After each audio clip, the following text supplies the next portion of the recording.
Well, good morning, Garden Universe. Jane here. It's kind of early.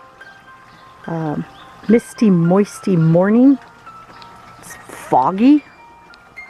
I've got some projects to do. Got to get started. I want to do a video about growing fruit here on my property.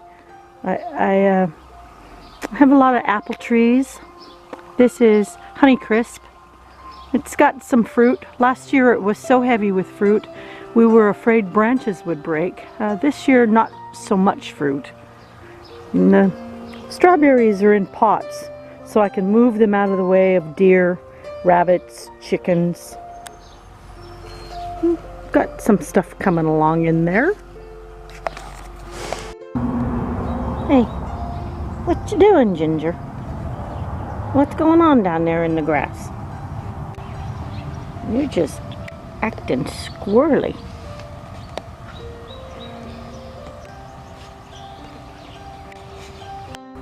Oh, baby chicks hatched. Uh-oh. Chickens can be silly creatures, let me tell you. This is one of my oldest Rhode Island red hens, and she is great-grandmother to the other Rhode Island red hens that are left. This is her preferred sitting place in an old broken down wheelbarrow. I don't know why she's up there, but well, she just is. I'm working on a new patch out behind the raspberries and the Marion berries. I think I want to plant artichokes out here. It gets almost all day sun and it's dry. Here are my artichoke plants that I picked up just this week.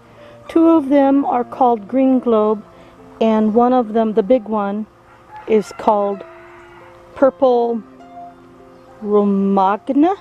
Purple Romag? I don't know how to say it. But anyway, they're expensive to buy, but I'm hoping the first harvest will more than pay back what they cost. This is one of our project areas. This was a chicken run for decades. We had the big Rhode Island Reds back here. They're moved into the main barn now with the Silkies.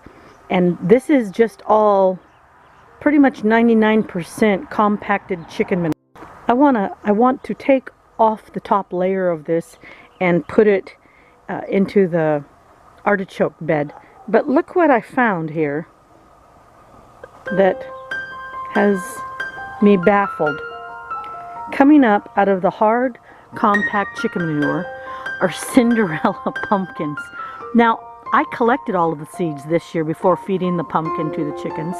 So these seeds are coming up from last fall when I just threw whole pumpkins out here. And those seeds that weren't eaten were buried. They're germinating. That's funny because I paid a lot of money for Cinderella pumpkin seeds this year and I had a lot of trouble germinating them. Yeah, next time I think I'll just throw them out in the chicken manure and let nature take its course. This is the other project we're working on. So we have chicken wire everywhere because we have a deer problem, we have rabbit problem.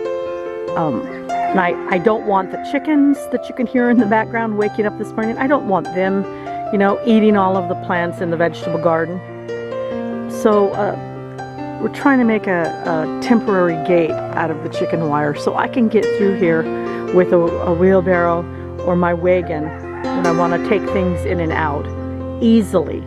Because the pathways are so crowded now with containers full of vegetables and everything else I've got growing in here. There's no room for my wagon. I'd have to move a lot of things, so yeah, we've got some projects going on. It's gonna be fun, trust me. So I'm inside the garden now. That's where I was standing just a moment ago. Eventually, within the next year or so, I'd like to have all this chicken wire out and continue the little slat fence, picket fence, if you will, to go on up to the border fence. The husband just did make that border fence between us and the neighbor a couple years ago. Hopefully it was to keep the deer out, but those deer found a way to get in from the back of our property where the fence is falling down. It's just a hedge. So I have roses out here. This used to be the wild garden back when the children were at home. This was all a wild garden. And then it became the raspberry patch. And the roses just kept growing and growing. But this area right here, the soil is pretty good, and there's very few rocks, very few roots.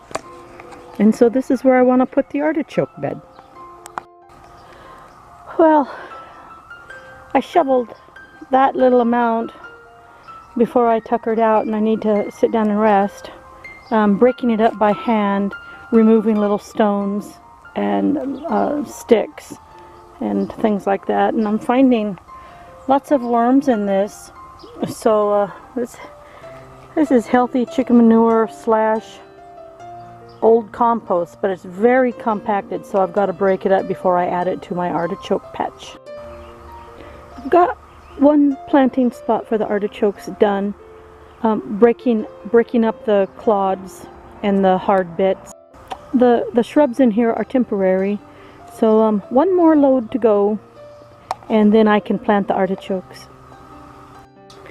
I've been sitting here by my wagon, crumbling the chicken dirt, and show you just how nice this is.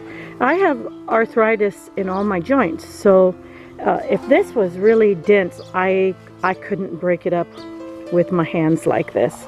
So there's everything in this.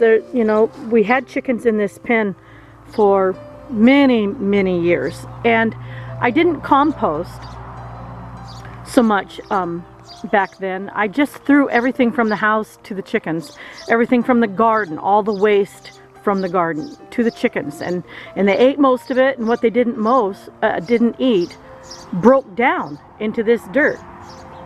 So I'm picking out most of the fir cones. We have up above our barn, up above the chicken pens, are old growth fir trees, and they drop fir cones, all year long. They drop fir cones, and they take years to break down. So I don't like too many of them in my soil where I'm planting and gardening. Every once in a while I find the seed of something, I throw it out, or I find soup bones from the house in here and I throw those out. They're just too big, and if they have sharp ends, I don't want to come across them with my hands and get poked. So yeah, this is really nice. This is all going to go into the artichoke planting holes.